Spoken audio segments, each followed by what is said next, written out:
প্রায় এক মাসের উত্তেজনা, পাল্টাপাল্টি হামলা আর মধ্যপ্রাচ্য জুড়ে আতঙ্কের পর ইরান ও যুক্তরাষ্ট্রের মধ্যে যুদ্ধবিরতির সম্ভাবনা তৈরি হয়েছে। কিন্তু সংঘাত থামার এই মুহূর্তেই নতুন এক লড়াইয়ের ইঙ্গিত দিচ্ছেন মার্কিন প্রেসিডেন্ট ডোনাল্ড ট্রাম্প। এবার যুদ্ধের ময়দান নয়, সামনে আসছে অর্থনীতি ও বাণিজ্যের যুদ্ধ। নোভা এলইডি টিভি, ঝকঝকে ছবি, নিখুঁত শব্দ, 5 বছরের ওয়ারেন্টি। নোভা মানি সঠিক মান, নিশ্চিত সেবা।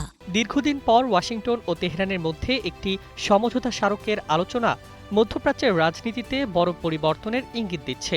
নিষেধাজ্ঞা শিথিল, আটকে থাকা সম্পদ মুক্তি এবং হরমুজ প্রণালীতে স্বাভাবিক নৌ চলাচলের মতো বিষয়গুলো আলোচনায় থাকলেও ট্রাম্প ফিরেছেন তার পুরনো অস্ত্র শুল্ক নীতিতে। ফ্রান্সের বিরুদ্ধে নতুন করে হুঁশিয়ারি দিয়ে ট্রাম্প জানিয়েছেন, দেশটি যদি মার্কিন প্রযুক্তি কোম্পানিগুলোর ওপর ডিজিটাল কর বহাল রাখে তাহলে ফরাসি ওয়াইন ও শ্যাম্পেইনের ওপর 100% পর্যন্ত শুল্ক আরোপ করা হতে পারে।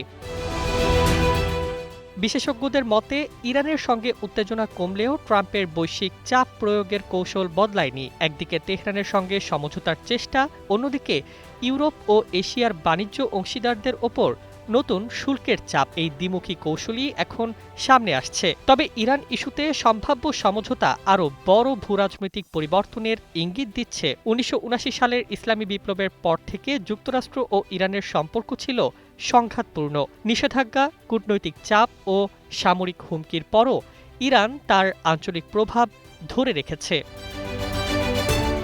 বর্তমান আলোচনায় ইরানের ক্ষেপণাস্ত্র কর্মসূচি বা আঞ্চলিক প্রভাবের বিষয়গুলো আগের মতো কেন্দ্রীয় ইস্যুতে নেই বলে বিভিন্ন প্রতিবেদনে দাবি করা হচ্ছে। এতে অনেক বিশ্লেষকের মতে যুক্তরাষ্ট্র হয়তো মধ্যপ্রাচ্যের নতুন বাস্তবতা মেনে নেওয়ার পথে হাঁটছে। বিশেষ গুরুত্ব পাচ্ছে হরমুজ প্রণালী। বিশ্বের অন্যতম গুরুত্বপূর্ণ জ্বালানি বাণিজ্য পথ এই জলপথ দিয়ে পরিচালিত হয়। সেখানে স্থিতিশীলতা ফিরলে বৈশ্বিক জ্বালানি বাজারেও বড় প্রভাব পড়তে পারে। তবে সমঝোতার পথ এখনও ঝুঁকিমুক্ত নয়। ইসরায়েল সহ যুক্তরাষ্ট্রের ঘনিষ্ঠ মিত্রদের অবস্থান, পারমাণবিক ইস্যু এবং দীর্ঘদিনের অবিশ্বাস নতুন সংকট তৈরি করতে পারে।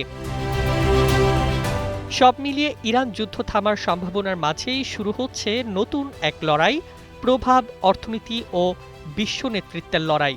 আর সেই যুদ্ধে ট্রাম্পের প্রধান অস্ত্র হতে পারে এবার শুল্ক নীতি। News desk, 21 television.